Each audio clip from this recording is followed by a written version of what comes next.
फ़ायदा हो जाएगा। ठीक है सर। अच्छा तो ठीक। क्वेश्चन जो है that is about agglomerative and divisive clustering.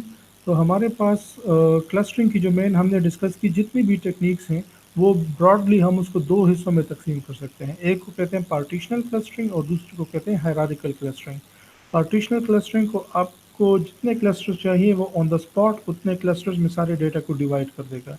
उसके बाद की जो इटरेशंस हैं उसमें वो ये देखेगा कि अच्छा इस ऑब्जेक्ट को फलां को क्लस्टर को पास कर दो, ये ऑब्जेक्ट उससे ले लो। तो वो शफलिंग ऑफ ऑब्जेक्ट्स करेगा, लेकिन इन वन गो वो आपको डिजायर्ड नंबर ऑफ क्लस्टर्स में डेटा डिस्ट्रीब्यूट कर देगा। ये काम है पार्टीशनल क्लस्टरिंग का। जो दूसरी अप्रोच है उसको कहते हैं हायरार्किकल क्लस्टरिंग। हायरार्किकल क्लस्टरिंग जो है वो एक ट्री शेप का स्ट्रक्चर फॉलो करता है कि जिसमें आप जो है इटरेटिवली अपने डिजायर्ड नंबर ऑफ क्लस्टर्स तक पहुंचेंगे। अगर आपने के मीन्स को गौर से देखा हो तो अगर आपको 5 क्लस्टर चाहिए तो वो पहले ही इटरेशन में सारे डेटा को 5 क्लस्टर्स में डिवाइड कर देता है। हायरार्किकल ऐसे नहीं करता।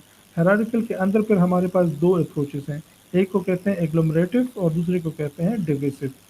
अगर एग्लोमरेटिव की हम बात करें तो that is also known as a bottom up approach. यानी आप ट्री को अगर बॉटम अप देखें तो नीचे आपके पास लीफ नोड्स हैं, रियल ट्री की नहीं, जो हमारे पास डेटा स्ट्रक्चर्स वाली ट्री है तो उसमें रूट ऊपर होता है डेटा स्ट्रक्चर की ट्री में। तो अगर आप बॉटम में देखें तो बॉटम में आपके पास लीफ नोड्स होंगे। ठीक है।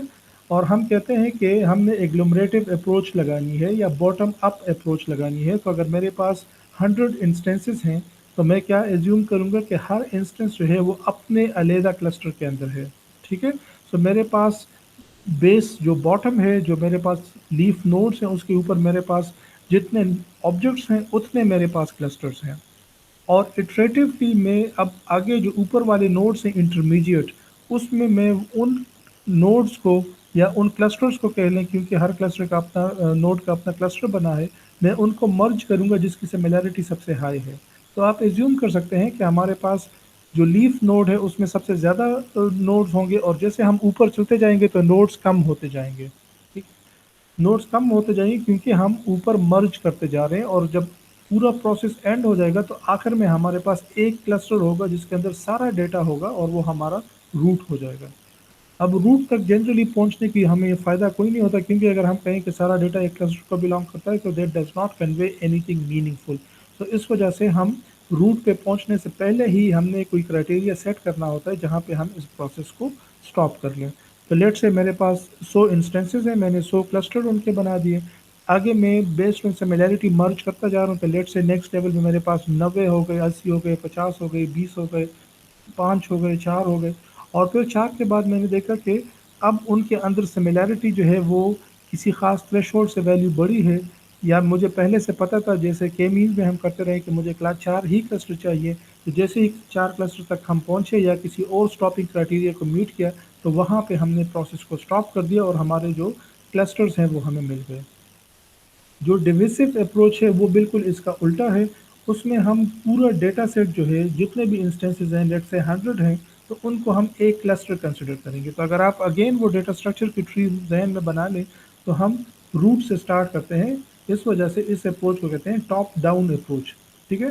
तो अगली स्टेप में हम कहेंगे कि अच्छा ये सारा डेटा तो एक क्लस्टर को बिलोंग कर रहा है, लेकिन अगर हमने इसको दो में स्प्लिट करना हो तो क्या करेंगे। तो हम ऑब्जेक्ट्स के आपस में डिस्टेंसेस निकालेंगे, तो जो आपस में ज़्यादा दूर हैं हम अगले स्टेप में उस एक क्लस्टर को स्प्लिट कर देंगे या डिवाइड कर देंगे। इस वजह से इसको डिविसिव कहते हैं। हम उसको डिवाइड कर देंगे दो क्लस्टर्स में। ठीक है। तो शायद ज़रूरी नहीं है कि 50 एक तरफ आए 50 दूसरे, ये भी हो सकता है कि एक क्लस्टर में 70 आए दूसरे में 30 आए, ये भी हो सकता है एक में 80 आए दूसरे में 20 आए। वो डिपेंड करता है कि उनकी पोजीशन कितनी करीब है। ठीक है। तो हमारे पास दो क्लस्टर्स आ जाएंगे। उसके बाद हम फिर वो जो 20 वाला क्लस्टर है उसको फर्दर स्प्लिट करेंगे, जो 80 वाला है उसको फर्दर स्प्लिट करेंगे। The process will continue again. वही या तो हमारे डिज़ायर्ड नंबर ऑफ क्लस्टर्स तक हम पहुंच जाएं, या कोई और स्टॉपिंग क्राइटेरिया हमने रखा हुआ है वो उसने मीट किया बेस्ड ऑन डिस्टेंस, और उसके ऊपर हमने स्टॉप किए कर दिया कि फर्दर हम डिवाइड नहीं करेंगे। हमने एक क्लस्टर से स्टार्ट किया, उसको दो किए, फिर तीन हो गए, फिर चार हो गए, फिर पाँच, और जैसे ही हमारे desired number of clusters meet किया या दूसरा स्टॉपिंग क्राइटेरिया हमने वहाँ पे स्टॉप किया। और हम पूरी ट्री को हमने एक्सपेंड नहीं किया कि आखिर में हर नोड अपने इंडिविजुअल क्लस्टर के अंदर हो, क्योंकि जैसे मैंने आपको कहा कि उसका हमें अच्छा, सो इनहेरिटेंस जो है एज वी सेड के ये आ, एक और अच्छा पावरफुल ये फीचर है क्लासेस का। इससे पहले हमारे पास ये कैपेबिलिटी। ठीक है। तो अम, हमने एंड तक उसको एक्सपेंड करने की ज़रूरत नहीं है, जैसे ही स्टॉपिंग क्राइटेरिया मीट हुआ हम वहाँ पे रुक जाएंगे और जो हमारे पास क्लस्टर्स हैं उसको हम कंज्यूम कर लेंगे एज और रिक्वायर्ड क्लस्टर्स। तो एक में हम ऊपर से नीचे आ रहे हैं जिसको डिवेसिव अप्रोच कहते हैं, एक में हम नीचे से ऊपर जा रहे हैं जिसको कहते हैं एग्लोमरेटिव। अ, ये जो हायरार्किकल क्लस्टरिंग है इसकी एक एडेड एडवांटेज ये है कि इसमें आप आराम से जो आउटलायर्स हैं उसको डिटेक्ट कर सकते हैं, उसको आइडेंटिफाई कर सकते हैं। आउटलायर जो है ये हमने जैसे ये अभी जो टॉपिक्स चल रहे हैं इसमें इसका जिक्र भी आ रहा होगा। ये नॉइज़ और इसमें हमारा इनफैक्ट अगला जो टॉपिक है that is a multivariate outlier, तो वो ज़्यादा इस चीज़ को कवर करेगा। तो उसमें हमने बात की कि ये वो इंस्टेंसेस हैं जो बाकी डिस्ट्रीब्यूशन से बहुत ज़्यादा मुख्तलिफ होते हैं। ठीक है, इनका बिहेवियर जो है आउटलायर्स का वो बहुत ज़्यादा मुख्तलिफ होता है।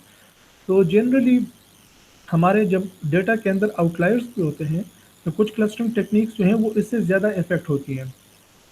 मसलन अगर आप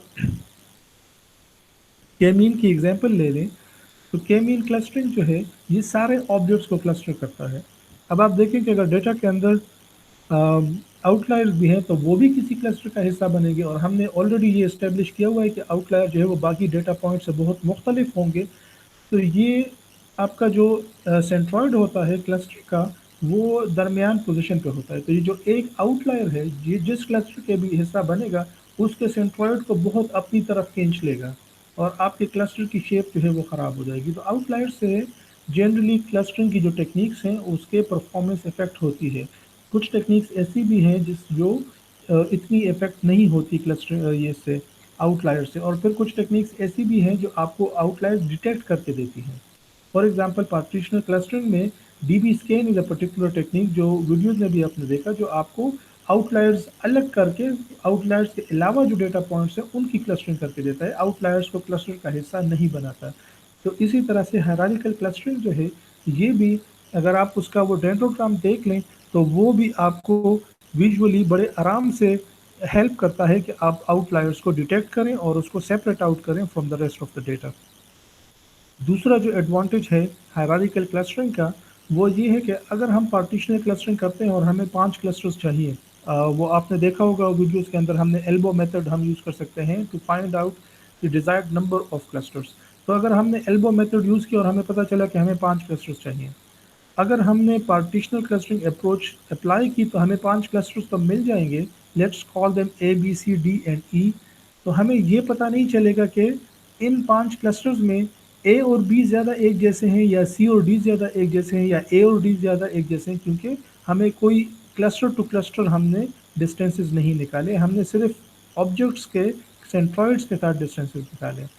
उसके मुकाबले में अगर हम हायरार्किकल क्लस्टरिंग को देखें तो अगर आप डिविसिव अप्रोच को देखें जो टॉप डाउन अप्रोच है उसमें हमने एक क्लस्टर को दो में स्प्लिट किया, फिर दो में से एक को दो में फिर स्प्लिट किया तो टोटल हमारे पास तीन हो गए, फिर एक को फिर दो में स्प्लिट किया चार हो गए, और फिर एक को स्प्लिट किया हमारे पास पाँच हो गए और वहाँ पे हम रुक गए। तो इस अप्रोच के साथ भी हमें पांच क्लस्टर मिल गए, लेकिन फ़ायदा क्या हुआ कि वो क्लस्टर जिनका इमीडिएट पेरेंट्स जो है वो कॉमन है वो ज़्यादा एक जैसे हैं बनिस्बत दूसरे क्लस्टर्स के। तो हमें क्लस्टर टू क्लस्टर सिमिलैरिटी का भी पता चल रहा है हायरार्किकल क्लस्टरिंग में कि अगर ए और बी जो है इनका जो स्प्लिट है अगर वो जितना लेट होगा उतने वो क्लस्टर ज़्यादा एक जैसे होंगे, जितना इनका स्प्लिट जो है वो अर्ली होगा टॉप ऑफ द ट्री के करीब होगा उतने वो ज़्यादा मुख्तलिफ होंगे। तो हमें हायरार्किकल क्लस्टरिंग जो है वो आउटलायर को भी डिटेक्ट करने में हेल्प करता है और क्लस्टर्स के बीच में सिमिलैरिटी भी हमें देता है। ठीक है एली। थैंक यू सर, क्लियर हो गया सर। अच्छा, और कोई किसी के कोई क्वेश्चन तो नहीं है? वकास। सर मेरा क्वेश्चन है वो हायरार्किकल क्लस्टरिंग में से ही था। जी जी।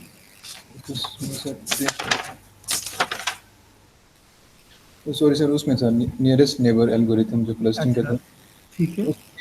उसमें तो सर हम नंबर ऑफ क्लस्टर्स जो है डिसाइड नहीं कर सकते या आइडेंटिफाई नहीं कर सकते यूजिंग हाँ एल्गो हाँ मेथड, हाँ। जी नियरेस्ट नेबर एल्गोरिथम में से। जी जी।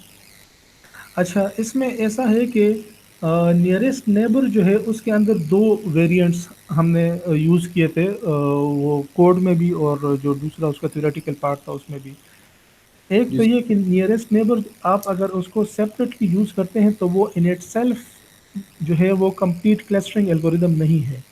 वो क्या करता है कि वो सारे ऑब्जेक्ट्स जो हैं उनको जब आप वेक्टर फॉर्म में रिप्रेजेंट कर देते हैं तो वो आपको कोई भी आप उसको क्लस्टर कोई भी ऑब्जेक्ट देते हैं तो वो उसके नियरेस्ट नेबर्स आपको देता है। ठीक है, जी तो आप उसको कहते हो कि अच्छा मुझे फलां ऑब्जेक्ट के 5 नियरेस्ट नेबर दे, तो वो आपको 5 दे देता है। आप मुझे उस क्लस्टर के 6 नियरेस्ट नेबर दे दो, वो दे देता है।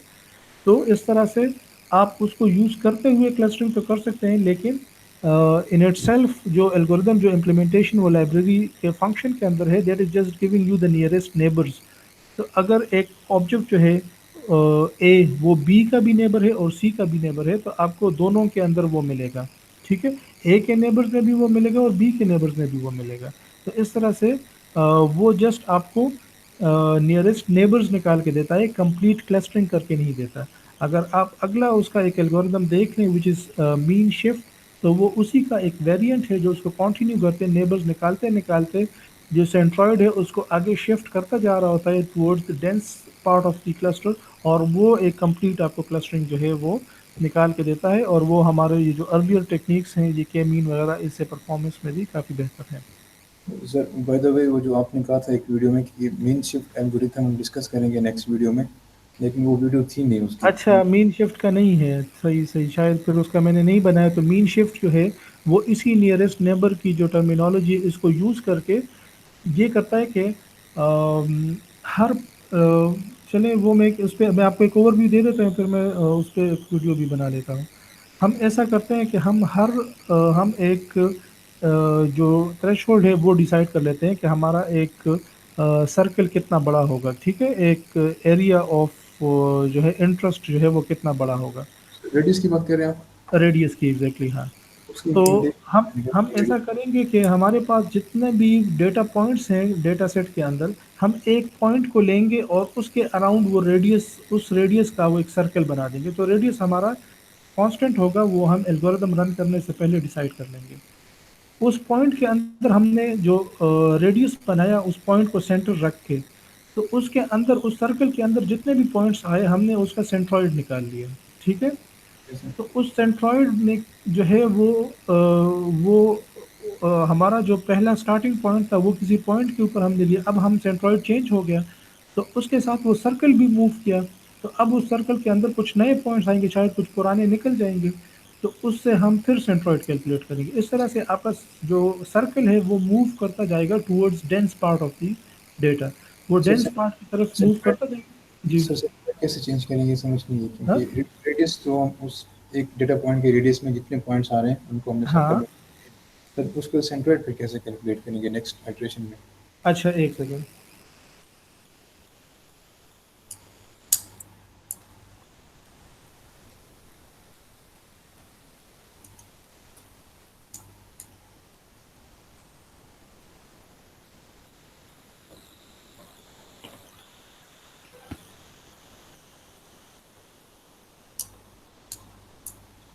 ये स्क्रीन मेरी शेयर हो गई आपके साथ? जी सर, शेयर्ड है।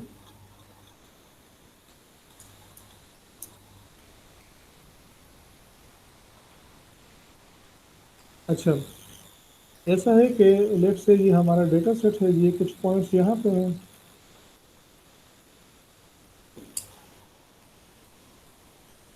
और ये हमारे पास लेट्स से कोई दूसरा कुछ पॉइंट्स यहाँ पे हैं। ठीक है, जी सर। तो अगर ये मेरे पास 500 पॉइंट्स हैं तो मैं हर पॉइंट के लिए ये एल्गोरिदम अलग अलग रन करूँगा। ठीक है, और हमने बात की कि थ्रेशोल्ड या जो रेडियस है मेरा वो फिक्स्ड है, लेट्स से उसकी वैल्यू जो है वो 0.5 है। ठीक है, ठीक है। ये पहले से हमने डिसाइड कर दिया है। अब मैं क्या करूँगा, मैं लेट्स से मैं इस पॉइंट से स्टार्ट ले रहा हूँ, तो इसको सेंटर पे रख के मैं यहाँ पे 0.5 रेडियस का एक सर्कल बना दूंगा। ठीक है, मैंने इस पॉइंट से स्टार्ट किया तो मैंने सेंट्रॉइड इसको रखा। अब इस सर्कल के अंदर जितने भी पॉइंट्स आए आप देखें कि इस तरफ को ज़रा ज़्यादा पॉइंट्स हैं। ठीक है ना, जी सर। तो इसका जो मैं सेंट्रॉइड नया निकालूंगा which is going to be the average of all these points, वो इस रीजन के अंदर ज़्यादा चांसेस हैं कि होगा। ठीक है ना। पॉइंट मेरे पास सारे पॉइंट्स का जो एवरेज है वो इस तरफ को आएगा, क्योंकि आप देखिए यहाँ पे पॉइंट ज़्यादा है, नीचे को कम है ना, जी सर। तो मेरा एवरेज ऊपर को शिफ्ट कर देगा। अब ये जो नया सेंट्रॉइड है इसको सेंटर पर रख के मैं उसी साइज का एक और सर्कल बनाऊंगा, वो सर्कल मेरा इधर को आ जाएगा। ठीक है, जी तो सर। करते करते इस तरफ को पॉइंट ज़्यादा होते जाएंगे तो मेरा ये सर्कल इस तरह से मूव करता जाएगा और ये आखिर में यहाँ पे आके रुक जाएगा, क्योंकि यहाँ पे सबसे ज़्यादा डेंसिटी है। समझ आ रही है बात की। सर। देखें मेरे पास अगर ये इस तरह से ये पॉइंट्स हैं, ठीक है, और लेफ्ट से एक यहाँ पे है, और मैं इसको सेंटर रख के एक सर्कल बनाता हूँ इस तरह से। ठीक है सर। तो इस सर्कल का जो एवरेज है सेंट्रॉइड वो कहाँ पे आएगा, मैं क्या करूँगा, मैं इन सब की पोजीशन का एवरेज लूँगा ना, तो चांसेस है कि मेरा सेंट्रॉइड किसी इस रीजन के करीब आएगा ना, ठीक है क्योंकि ये सर। पॉइंट सेंट्रॉइड को अपनी तरफ खींचेंगे, इस तरफ को, उस तरफ एक पॉइंट है वो इतना इफेक्टिव नहीं होगा। तो जब मैं अगला सर्कल इसको सेंट्रॉइड रख के बनाऊंगा तो मेरा सर्कल वहां से इस तरफ को मूव कर जाएगा। ठीक है, ठीक है सर। तो स्टॉप का इस तरह घूम के बेसिकली होता रहेगा। क्या है कि आप जब किसी पॉइंट को सेंटर रख के सर्कल बनाते हैं तो वो सर्कल किस तरफ को मूव करेगा, वो जो जहाँ पे डेंसिटी ज़्यादा है उस तरफ को मूव करता जाएगा। जी सर, जहाँ तक समझ आ गई। हाँ हाँ, डेंसिटी की तरफ, क्योंकि एवरेज जो है वो डेंसिटी की तरफ तो ज़्यादा जाएगा। तो इस तरह से अब मैं अगली दफ़ा तो मैं यहाँ पे जब ये और मूव नहीं करेगा, जहाँ पे सबसे ज़्यादा डेंसिटी होगी वहाँ पे वो रुक जाएगा, अब वो और मूव नहीं करेगा। ठीक है, तो ठीक। हाँ, तो अब मैं क्या करूँगा, मैं यहाँ पे ये जो दूसरा पॉइंट है इससे स्टार्ट लूँगा, अगले से लूँगा, उससे लूँगा, उससे लूँगा, तो यहाँ से मैं स्टार्ट लूँगा इस पॉइंट के लिए, वो करता करता यहाँ तक आ जाएगा।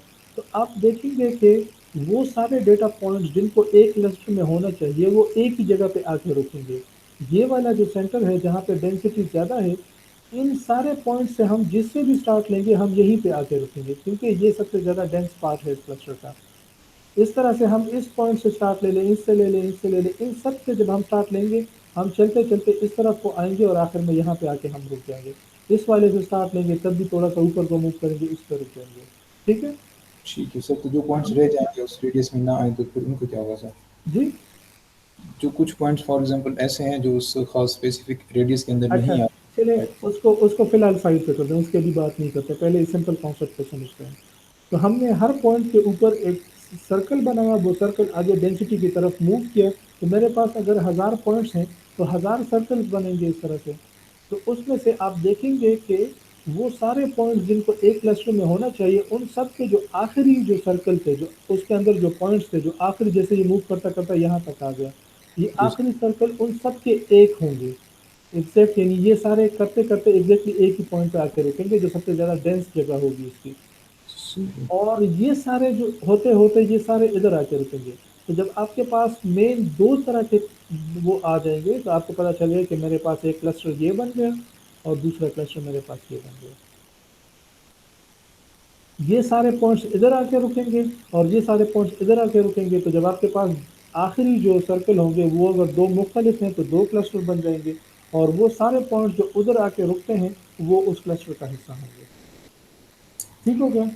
कि सर आपने एक बात की है कि शुरू में जितने भी हमारे पास 1000 पॉइंट्स हैं, डेटा पॉइंट्स हैं, तो हाँ वहाँ हाँ सर्कल बनेंगे, उन्हीं से स्टार्ट हाँ होगा।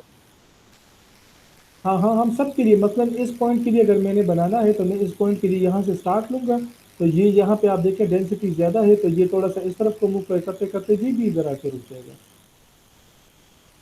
सही है सर। ठीक है, तो मेरे पास अगर आप अब देखें तो ये मेरे पास अगर एक कुछ डेटा पॉइंट्स हैं, ये यहाँ पे कुछ दूसरे हैं और ये यहाँ पे कुछ और हैं, तो अब अगर मैं हर पॉइंट के लिए ये काम रिपीट करूँगा तो मेरे पास तीन डिफरेंट आखिरी जो सर्कल होंगे वो तीन डिफरेंट होंगे। इन सब पॉइंट्स के लिए वो कहीं इधर आके रुक जाएगा, इन सब पॉइंट्स के लिए वो इधर आके रुक जाएगा, इन सब के लिए वो इधर आके रुक जाएगा। तो ये मेरे पास तीन डिफरेंट आखिरी जो सर्कल बनेंगे, इसका मतलब है कि मेरे पास ये तीन क्लस्टर्स हैं। ठीक है सर, ये नंबर ऑफ क्लस्टर खुद आइडेंटिफाई करते हैं, हमें हाँ हाँ हाँ, सिर्फ किस बताना होता है। और इवन ये वाला पॉइंट जो है जो आखिरी सर्कल से बाहर है, ये वाला पॉइंट जो है ये आखिरी सर्कल से बाहर है, लेकिन इनके सर्कल भी चलते चलते इधर को ही मिलते हैं, तो इस वजह से ये सब एक ही क्लस्टर का हिस्सा बनेंगे। ठीक है सर। ठीक है, वो सारे पॉइंट्स जिनके आखिरी क्लस्टर जाते जाते एक ही जगह पे मिलते हैं वो सारे एक क्लस्टर हो गए। इन सब के आखिरी सर्कल यहाँ पे आके सबके मिलेंगे तो ये सारा जो है ये दूसरा क्लस्टर हो गया। अच्छा, ये क्लियर हो गई यहाँ तक। जी सर, यहाँ तक तो अच्छा, अब आपने जो दूसरी बात की वो मसला इसके अंदर एक है कि ये जो टेक्निक है, हमने जैसे के मीन्स की बात की, के मीन्स के अंदर मसला क्या था कि वो आउटलायर्स को क्लस्टर का हिस्सा बना देते हैं और उसकी वजह से उसका सेंट्रॉइड काफ़ी ज़्यादा मूव कर जाता है। मसलन अगर मेरे पास एक डेटा यहाँ पे ये है और दूसरा डेटा पॉइंट मेरे पास ये है और ये यहाँ पे एक आउटलायर है, तो के मीन्स क्या करेगा, के मीन्स मुझे एक सर्कल ये बना के दे देगा क्लस्टर, दूसरा क्लस्टर जो है वो मुझे ये बना के दे देगा, क्योंकि ये पॉइंट कंपेरेटिवली दोनों के मुकाबले में इनके ज़्यादा करीब है तो ये इस क्लस्टर का हिस्सा बन जाएगा। जी सर। ठीक हो गया। और उससे मुझे नुकसान क्या हुआ, उससे नुकसान ये हुआ कि इस क्लस्टर का सेंट्रॉइड तो अपनी डेटा की बड़ी अच्छी रिप्रेजेंटेशन कर रहा है, बिल्कुल उसके सेंटर में है, लेकिन इस क्लस्टर का सेंट्रॉइड कहीं यहाँ पे आके रुक जाएगा जो अपने मेजॉरिटी डेटा पॉइंट से बिल्कुल मुख्तलिफ है, just because of this one outlier. जी सर। ठीक है, तो के मीन्स आउटलायर को क्लस्टरिंग का हिस्सा बना देता है और उसकी वजह से वो अब अच्छी रिप्रेजेंटेशन अपने क्लस्टर की नहीं करता है। उसके मुकाबले में अगर हम यही डेटा सेट दे दें ये मीन शिफ्ट को, तो मीन जी शिफ्ट क्या करेगा, ये मेरे पास ये सारे पॉइंट्स जो हैं इनके आखिरी जो सर्कल्स हैं वो एक जगह पे आकर रुकेंगे, इनके एक जगह पे रुकेंगे और इसके लिए भी मैं एक सर्कल बनाऊंगा ना, तो उसमें तो ना कहीं मूव करना है ना किसी के साथ जाके मिलना है, तो के मीन्स मुझे 3 क्लस्टर निकाल के देगा, एक ये क्लस्टर, एक ये क्लस्टर और एक ये क्लस्टर। तो के मीन्स की एक तरह से आप कह लें कि लिमिटेशन इसकी ये है कि ये जितने आपके पास आउटलायर्स होंगे उन सब के अलग अलग क्लस्टर्स बना देगा, क्योंकि इस जी। सर्कल में कहीं पे मूव नहीं होना, तो ये यहाँ पे बना यहीं पे रुका और ये किसी के साथ ओवरलैप भी नहीं कर रहा, तो ये अपना एक क्लस्टर बना देगा इसको। सही है।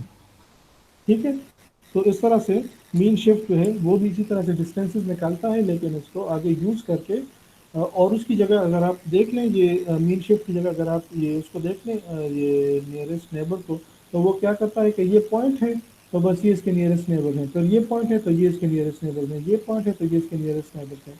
तो आप इसको यूज़ करके आगे क्लस्टरिंग तो कर सकते हैं, लेकिन इटसेल्फ हम इसको क्लस्टरिंग इसलिए नहीं कर सकते क्योंकि बहुत ज़्यादा ओवरलैपिंग आ रही होगी। सही है सर। अच्छा, इसके अलावा कोई क्वेश्चन है? सर वो वैलिडेशन में मैंने बहुत कोशिश की, मुझे समझ नहीं आ रही थी प्रिसीजन और रिकॉल, मैं उसमें घूम अच्छा जाती ठीक है। थी। फॉल्स पॉजिटिव और false negative, true positive true अच्छा नेगेटिव समझ में आते हैं सर। अच्छा, वैलिडेशन और एवेल्यूएशन जो है, validation is basically how to split the data set into training and test part. ठीक है, जी सर। हम जब इवेल्यूएट करते हैं तो हमें वैलिडेशन करनी होगी कि हम साइंटिफिक तरीके से डेटा सेट को स्प्लिट करें ताकि हमारे रिजल्ट्स जो हैं वो रिलायबल रहें। तो उसमें हमने बात की कि हमारे पास जो है के फोल्ड हम यूज़ कर सकते हैं। ठीक है, जी अ, हम जो है होल्ड आउट यूज़ कर सकते हैं और एक लीव तीसरी अप्रोच हम यूज़ कर सकते हैं which is leave P G leave P out. Leave one out. Sir. ठीक है, कि एक इंस्टेंस को बाहर करके बाकी के ऊपर ट्रेन करें। अच्छा, के फोल्ड हम कब यूज़ करते हैं, के में जनरली के की वैल्यू जो है वो या 5 या 10 ज़्यादातर यूज़ होती है। के फोल्ड का मतलब ये कि मेरे पास जो है अगर ये एक डेटा सेट है, ठीक है, तो जी sir. If the value of K is equal to 5 तो मैं इस डेटा सेट को 5 हिस्सों में स्प्लिट करूँगा।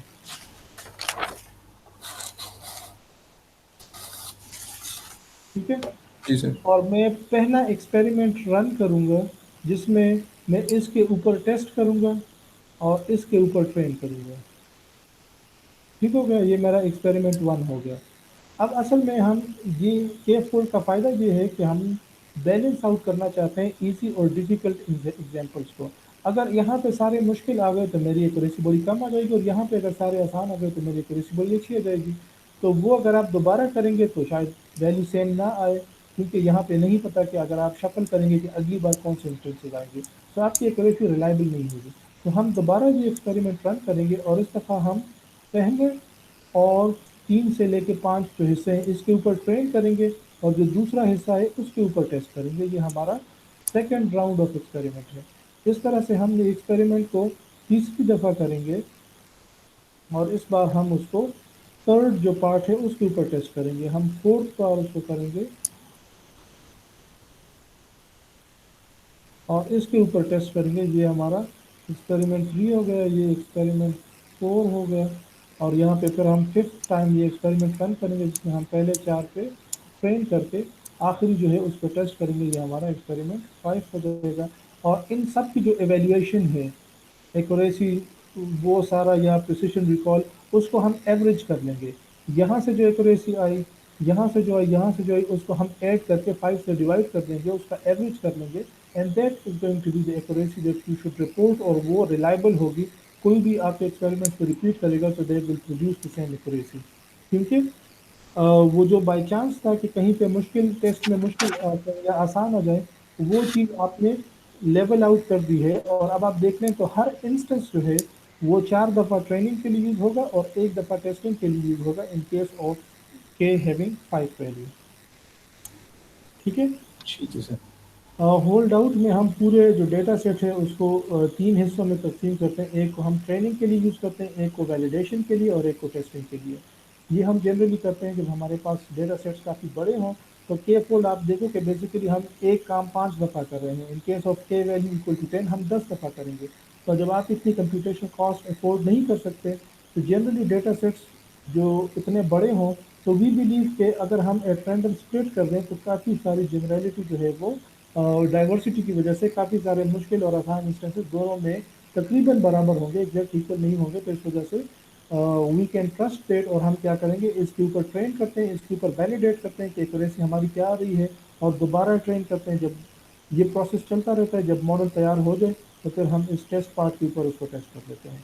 ये हम रिपीट नहीं करते, और दो एक्यूरेसी जैसे मैंने बात की कि वो थोड़ी सी इतनी रिलायबल नहीं होगी, लेकिन ये जनरली इतने बड़े डेटा सेट्स होते हैं कि हम कंप्यूटेशनली अफोर्ड नहीं कर सकते कि ये हर एक्सपेरिमेंट हम बार बार रिपीट करें। डीप लर्निंग वगैरह के लिए जितने वो होते हैं उसमें जनरली आप यही अप्रोच यूज़ करते हैं।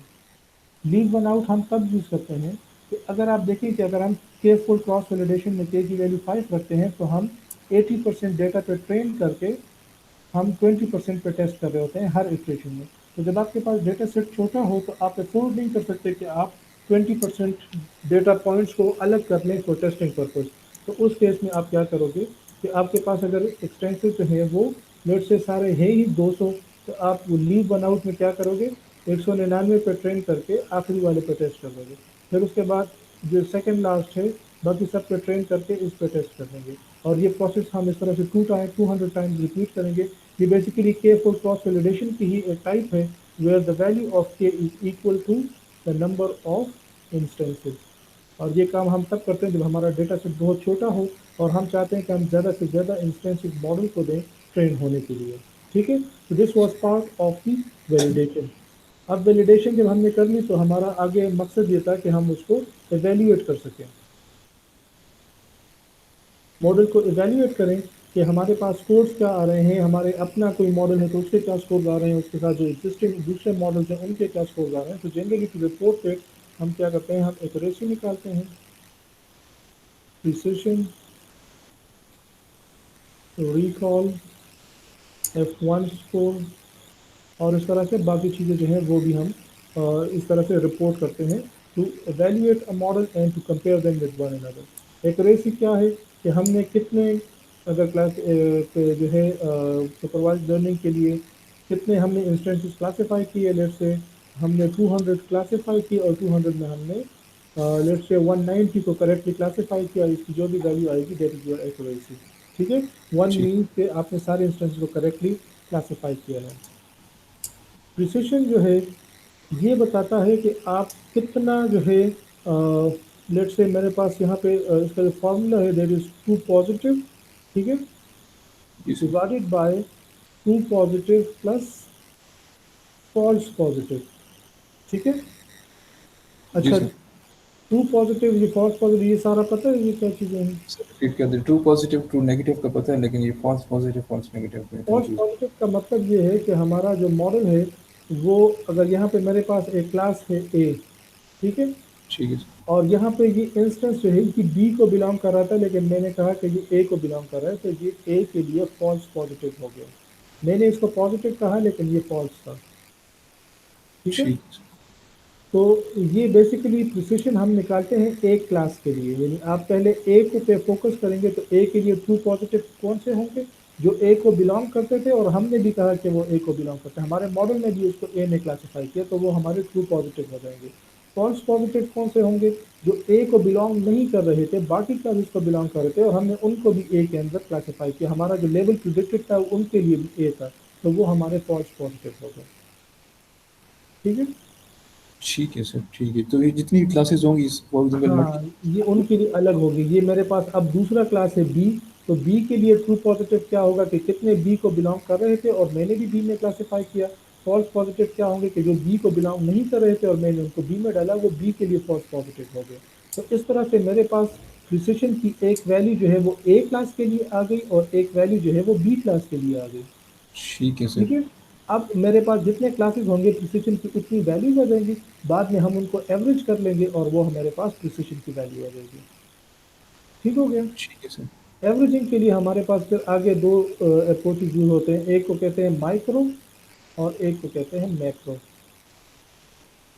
ठीक है। जी सर। मैक्रो का मतलब ये है कि बस इस वैल्यू का इस वैल्यू के सम करके, अगर दो हैं तो बस दोनों वैल्यूज को सम करके 2 से डिवाइड कर लो, तो that is going to give you the precision value for this model. ठीक है, दिस इज कॉल्ड मैक्रो, कि आप बस इन दोनों की जो प्रिसिशन वैल्यूज है उनको सम करके, हमारे पास दो हैं तो दो से डिवाइड कर लो, अगर दो से ज़्यादा होते तो सबको ऐड करके उतने नंबर से डिवाइड कर दो।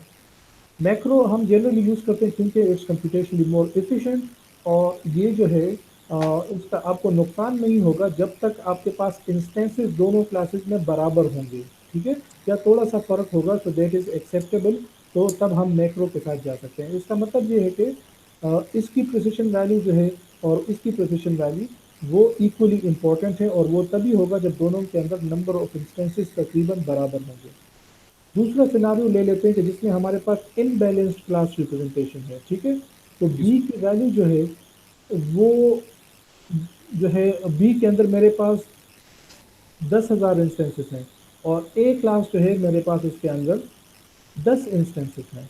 ठीक हो गया। जी जैसे सर। हम generally let's say fraudulent transaction detection में करते हैं, या दूसरे जिसमें हमारे पास एक डेटा सेट के अंदर सॉरी एक क्लास के लेबल ट्रेनिंग डेटा ज़्यादा होते हैं, दूसरे के अंदर कम होते हैं। ठीक है। जी सर। अब अगर इसकी प्रिसिशन जो है वो 80 है, ठीक है, 0.8 है, और इसकी प्रिसिशन जो है वो 0.5 है। ठीक है, तो हम जी अगर सर। एवरेज कर लेंगे तो हम कहेंगे कि इसको अगर 9 कर लें तो ये हमारे पास कम ज़रा 15 आ जाएगा, तो इसको अगर हम एवरेज कर लें मैक्रो के साथ, तो हम क्या करेंगे, 0.5 प्लस 0.9 डिवाइड बाई 2, ये हमारे पास 4 आ जाएगा, 0.8, विच इज़ गुड प्रिसिशन। लेकिन ये अच्छी रिप्रेजेंटेशन नहीं कर रहा क्योंकि हम बराबर ले रहे हैं दोनों को, हालांकि यहाँ पे जस्ट 5-6 इंस्टेंसेस थे और यहाँ पे हमारे पास 10,000 इंस्टेंसेस थे, तो ये इस तरह से अच्छी वो नहीं है। तो उस केस में हम माइक्रो के ऊपर जाएंगे कि ये जो 0.5 वैल्यू है, इसको हम इसके साथ जो मैग्नीट्यूड है वो लगा दें कि ये इतने पॉइंट्स के लिए ये आया है। तो अब क्या होगा, अब जब हम इसको एवरेज करेंगे माइक्रो के साथ, तो इस वैल्यू जो है इसका इम्पैक्ट कम होगा और इसका ज़्यादा होगा, तो हमारा माइक्रो के साथ जो एवरेज है वो शायद 0.6 आ जाएगा। ठीक है। जी सर। उसकी वजह ये है कि 0.5 के साथ काफ़ी ज़्यादा पॉइंट्स हैं और 0.9 के साथ जो थोड़े से पॉइंट्स हैं, तो हम इनको बराबर डील नहीं कर रहे, बल्कि जितने पॉइंट्स हैं उनके मुताबिक डील कर रहे हैं, तो हमारा ये वाला वो वैल्यू आएगी। अगर आपके पास क्लासेस के अंदर इंस्टेंसेस बराबर हैं तो मैक्रो और माइक्रो जो है वो तकरीबन एक ही वैल्यू उनकी आएगी, तो फिर हम मैक्रो यूज़ करते हैं because it's computationally more efficient. ठीक हो गया। ठीक है सर। अच्छा, तो प्रिसिशन बेसिकली आपको ये बताता है कि आप कितने ज़्यादा गलत इंस्टेंसेस एक क्लास के अंदर डाल रहे हो। तो इसकी जगह अगर हम रिकॉल को देख लें तो रिकॉल क्या है, true positive divided by true positive plus false negative. आप कितने बाहर छोड़ रहे हो वो उस पर फोकस कर रहा है कि आप कितने ज़्यादा जो है इसके अंदर चीज़ें डाल रहे हैं। तो ये देख रहे हैं आप जितने ज़्यादा इंस्टेंसेस जो हैं वो उसके अंदर डालेंगे तो आपकी ये वैल्यू ऊपर जाएगी, और जितने आप टेंटेटिव होंगे, कम डिसीजन लेंगे एक क्लास के अंदर, कम इंस्टेंस डालेंगे, तो आपकी रिकॉल की वैल्यू ऊपर जाएगी। तो रिकॉर्ड्स जो है वो यहाँ पे फॉल्स नेगेटिव को यूज़ कर रहे हैं कि कितने इंस्टेंसेस ऐसे हैं कि जो ए को बिलोंग कर रहे थे और आप उसको आपने ए के अंदर शामिल नहीं किया। तो सॉरी, जितने आप कम डिसीजन लेंगे उतने जो है इसकी वैल्यू कम आएगी रिकॉर्ड की। यानी ये सारे इंस्टेंसेस ए को बिलोंग, आपने जिसको कहा कि ये ए को बिलोंग कर रहे हैं वो तो ठीक है, लेकिन ये सारे भी ए को बिलोंग कर रहे थे और ये आपने ए में नहीं डाले, तो आपकी रिकॉल की वैल्यू इससे कम हो जाएगी। और उसी तरह से रिकॉल भी हर क्लास के लिए अलग निकलेगी और बाद में हमें माइक्रो या मैक्रो अप्रोच के साथ उसको एवरेज करना पड़ेगा। ठीक है। ठीक है सर। अच्छा, अब इसमें प्रॉब्लम ये है कि अगर आप रिकॉल और प्रिसिशन दोनों को यूज़ करते हैं तो लेट से ये हमारा पहला मॉडल है, इसकी ये रिकॉल है और ये प्रिसिशन है, इसकी वैल्यू है 0.6 और ये है 0.9। ये हमारा दूसरा मॉडल है M2, इसकी ये वैल्यू है 0.7 और ये है 0.7। ये तीसरा मॉडल है M3 और इसकी ये वैल्यू है 0.8 और ये वैल्यू है 0.6। तो अब आप देखें कि आपके पास कुछ मॉडल्स की प्रिसिशन वैल्यू ज़्यादा है तो रिकॉल कम है, किसी का तकरीबन बराबर है लेकिन दोनों वैल्यूज इतने ऊपर नहीं है, किसी का रिकॉल ऊपर है। तो कंपैरिजन बड़ा मुश्किल हो जाता है कि इनमें से कौन सा मॉडल बेहतर है। तो इस वजह से हमारे पास ये जो F1 स्कोर है ये कोई नया एवेल्यूएशन मेट्रिक नहीं है, ये बेसिकली इन दोनों का एवरेज है। एग्जैक्ट फार्मूला आपको वहाँ स्लाइड से मिल जाएगा। तो but I think it's something like precision plus recall two into precision plus recall, I think इस तरह का कुछ फार्मूला है, वो आपको स्लाइड से मिल जाएगा। तो ये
हेलो।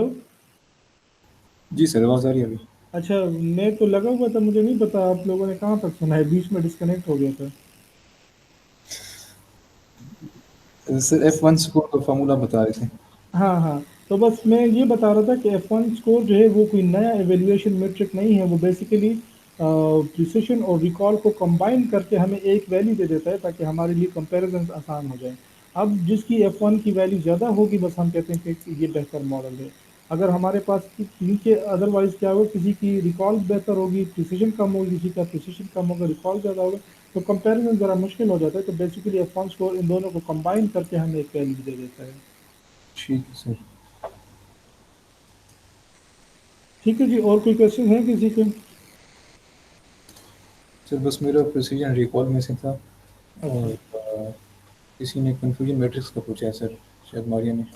अच्छा, कन्फ्यूजन मैट्रिक्स जो है वो हमारे यहाँ ऐसा है कि बेसिकली ये एक्यूरेसी प्रिसिशन रिकॉल ये हमें ये तो बता देता है कि हमारा मॉडल कितना बेहतर काम कर रहा है, लेकिन हमें ये नहीं पता चलता कि हमारे मॉडल को असल में मसला कहाँ से हो रहा है। ठीक है।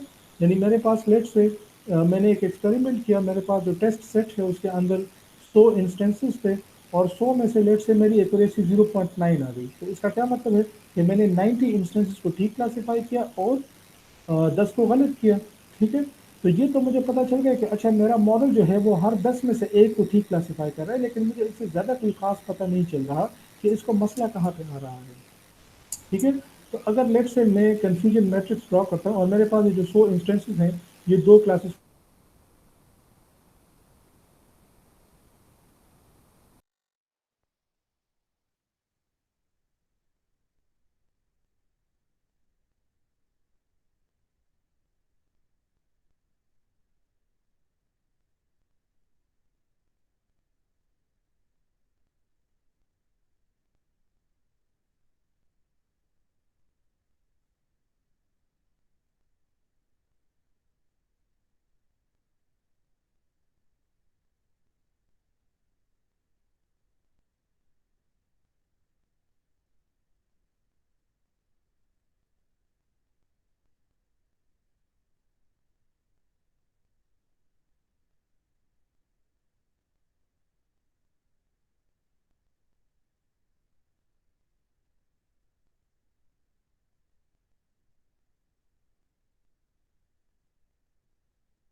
हेलो। जी सर, अभी आवाज़ आ रही है। अच्छा, आवाज़ आ रही है। तो कंफ्यूजन मैट्रिक्स का स्क्रीन में आपके साथ शेयर कर लेता हूँ।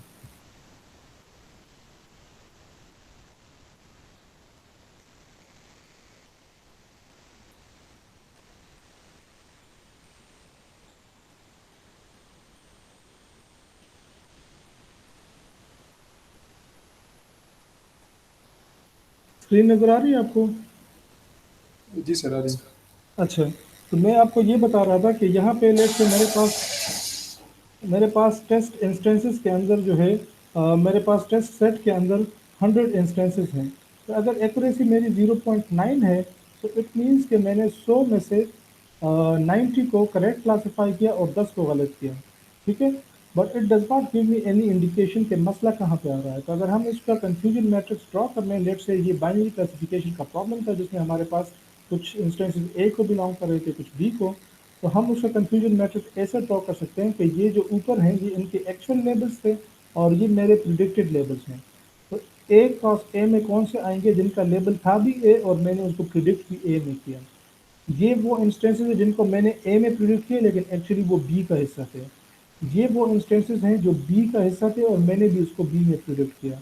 ये वो इंस्टेंसेस हैं कि जो एक्चुअली ए का पार्ट थे और मैंने उनको बी में प्रिडिक्ट किया। ठीक है, तो अब इससे मुझे क्या फ़ायदा हुआ कि अगर आप देखें तो यहाँ पे instead of just having this accuracy 0.9 मुझे यहाँ से ये पता चल रहा है कि मेरा मॉडल जो है वो बी को क्लासिफाई करने में काफ़ी बेहतर है। उसने सिर्फ 2 गलतियाँ की हैं। तो मेरा मॉडल बी इंस्टेंसेस को अच्छे से रिकॉग्नाइज कर रहा है। उसको मेन इशू जो है वो ए को रिकॉग्नाइज करने में आ रहा है क्योंकि ए क्लास के अंदर उसने 8 मिस्टेक्स की हैं। तो कंफ्यूजन मैट्रिक्स हमें ये बताता है कि हमारा मॉडल जो है वो कौन से क्लास के लिए ज़्यादा मिस्टेक्स कर रहा है, तो हम ज़्यादा उस पर फोकस कर सकते हैं, उस प्रॉब्लम को इन डेप्थ उसकी एनालिसिस कर सकते हैं। So this is the advantage of having confusion matrix. इस तरह से अगर 3 क्लासेस और 4 और जितने भी हो उनके लिए हम इस तरह से कंफ्यूजन मैट्रिक्स बना सकते हैं। ठीक है जी। ठीक है सर, ये मतलब हमें वैल्यूज़ खुद नहीं कैलकुलेट करनी पड़ती, लाइक F1 नहीं फार्मूला नहीं, के थ्रू? वैल्यूज तो आप खुद कैलकुलेट करेंगे। आपने यहाँ पे वैल्यूज जब आप पुट करेंगे, अगर आप वो स्लाइड्स में देख उसमें कोड में देख लें, मैंने उसमें दिखाया हुआ है कि आप किस तरह से ये कैलकुलेट कर सकते हैं। वो तो लाइब्रेरी के अंदर इसके बिल्ट इन फंक्शंस हैं। हम ठीक। बेसिकली ये बता रहे हैं कि आपने काउंट रखना है कि 100 में से 42 जो है वो आपने ए में क्लासीफाई किए और वो वाकई ए उनका लेवल था। ठीक है, तो ये 42 आपको यहाँ पे उसकी वैल्यू डाल देंगे। ठीक है, अगर आप खुद कंफ्यूजन मैट्रिक्स जनरेट करना चाहते हैं तो उसका तरीका ये है कि ए के अंदर कितने इंस्टेंसेस थे जो आपने भी प्रिडिक्ट किया कि ए में थे, तो वो 42 थे।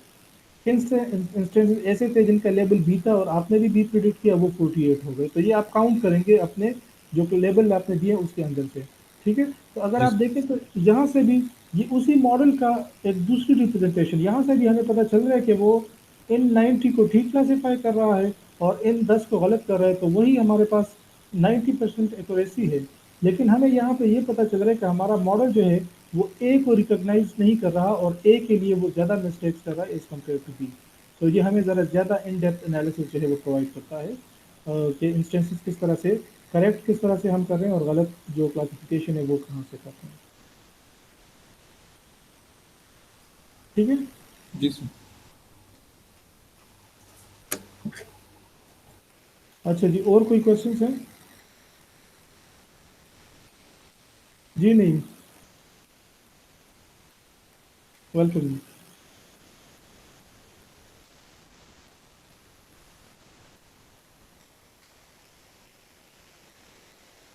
नहीं, आपने हैंड रेज किया है, अगर आपने कुछ पूछना है तो बता दें।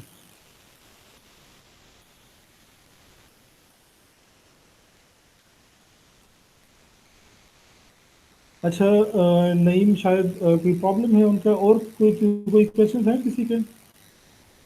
नो सर, मेरी तरफ से बस है। वकार साहब के कोई क्वेश्चन हैं? अर्शद? ओके जी। नहीं ओके। सर, क्लियर है। ठीक है जी, गुड। यहाँ पे एंड करते हैं। आप लोग रिकॉर्डेड वीडियोस देख लें और फिर कोई इशू है तो हम नेक्स्ट वीक फिर उसको डिस्कस कर लेते हैं। ठीक है जी। ठीक है सर, ठीक सर, नई ओके। नई कोशिश किया। ओके जी, ठीक है, थैंक यू, अस्सलाम वालेकुम। हाँ। अल्लाह हाफिज। अल्लाह हाफ़िज़।